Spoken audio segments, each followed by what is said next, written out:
Remember all that talk lately about a global tech slowdown? Someone forgot to tell India. We're diving deep into their startup scene. And, well, the numbers from the past year. Seriously impressive. Yeah, it's been impossible to ignore. I mean, India's always had that entrepreneurial spirit, right? But now it's grabbing attention like on a whole other level globally. Exactly. So we're digging into some data today, focusing on India's 2024 startup performance. And just so you know, this isn't just for the investors out there. Whether you're into tech, business, just curious where the world's headed, these trends matter. Like, for instance, did you know India now ranks 4th globally in terms of its startup ecosystem size? It's true. They've surpassed, well, everyone except the usual, giants, the US, the UK, and China. We're talking over 136,000 registered startups and a unicorn count that's, well, almost hit triple digits at this point. Okay, got to stop you there for a sec. 99 unicorns. Just in case anyone needs a reminder, we're talking about a privately held startup valued at over $1 billion. So, yeah, not exactly small potatoes here. But is it just about the sheer quantity of startups? Like, as India hits this kind of scale, what makes their ecosystem different? What are we seeing? It's multifaceted, really. India has this incredibly young population, right? And they're digital natives on a level, well, few other countries can match.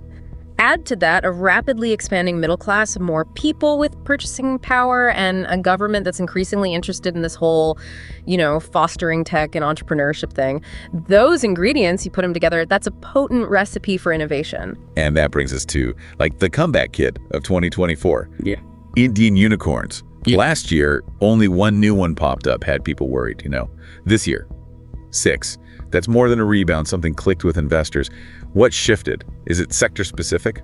It's partly about, a broader belief in India's potential, that's for sure. But the sectors themselves, they're hot right now. It's the right place to be. Take, for example, Zepto, this delivery startup. They just snagged $1 billion in funding. Only Indian company to cross that $500 million mark this year. That's not just investment, it's a statement.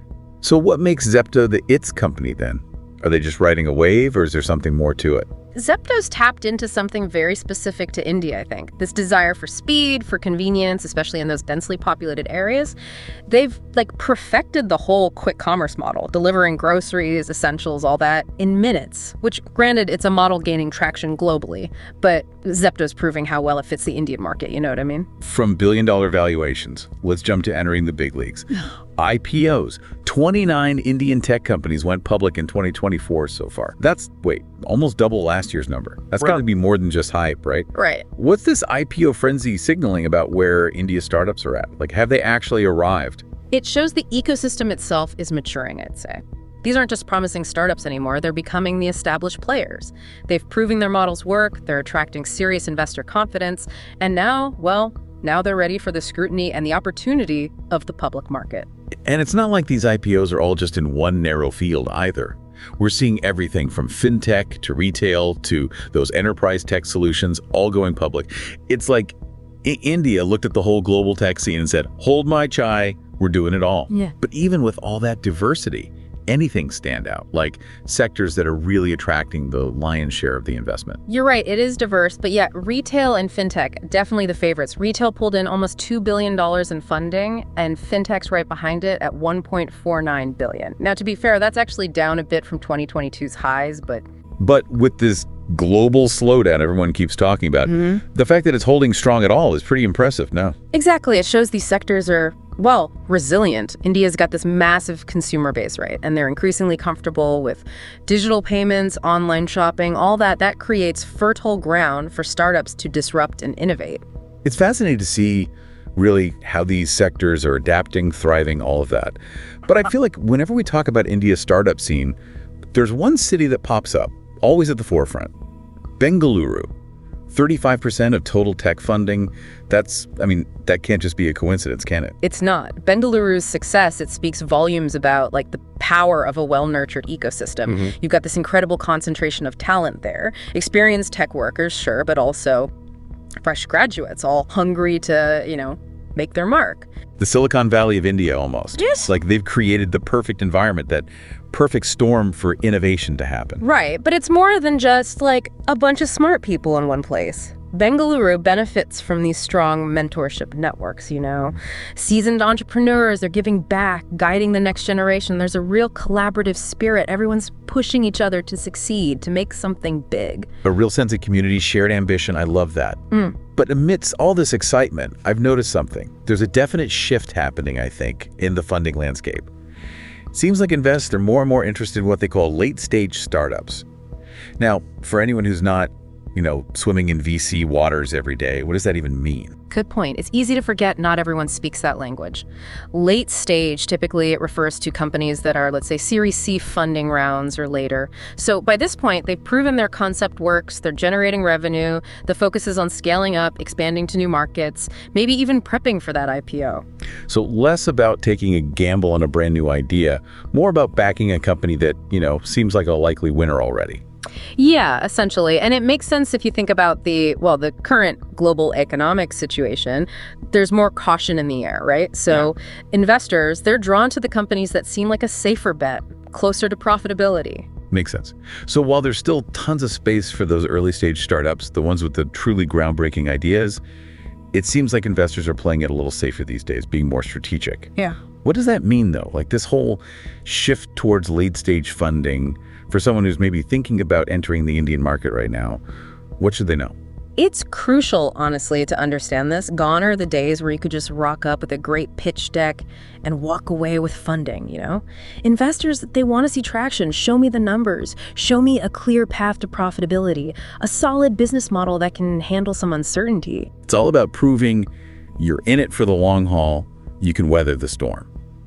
So beyond just the world of startups, there's another factor here that's got everyone excited about India, and rightfully so, their overall economic performance. They posted an 8.2% GDP growth in FY24. It's not just good for India, it impacts all of us globally. No question. That kind of strong economic growth, that creates this powerful feedback loop, benefits the entire startup ecosystem. More money flowing through the economy, that means greater consumer spending power. People have more disposable income, so they're buying more, which increases demand for new products and services, exactly what all these startups are creating. It's a self-perpetuating cycle. Growth and innovation, they feed each other, and with India's economy booming, it's like their startup engine just keeps getting more and more powerful. Exactly. And this is still just the beginning, really. Projections show India is on track to become the world's third largest economy by 2027. We're talking surpassing a GDP of $5 trillion. 2027, that's right around the corner. I mean, thriving startup scene, the economy's firing on all cylinders. It sounds like India is about to be a global powerhouse. It's exciting. I completely agree. The energy and the potential are off the charts, but it's not all about the numbers, is it? It's about what that growth means for everyday people. So true. We're talking about jobs being created, improved standards of living, more opportunities, especially for this new generation, a whole generation of entrepreneurs and innovators who now have the chance to really make their mark on the world. It's more than just India, though, isn't it? Like this whole thing, this growth, it's impacting things globally. No question. It's like they're not just exporting products and services, right? It's bigger than that. They're exporting a mindset. It's ambition, innovation, this real drive to find solutions, but solutions that actually fit the specific challenges they're facing.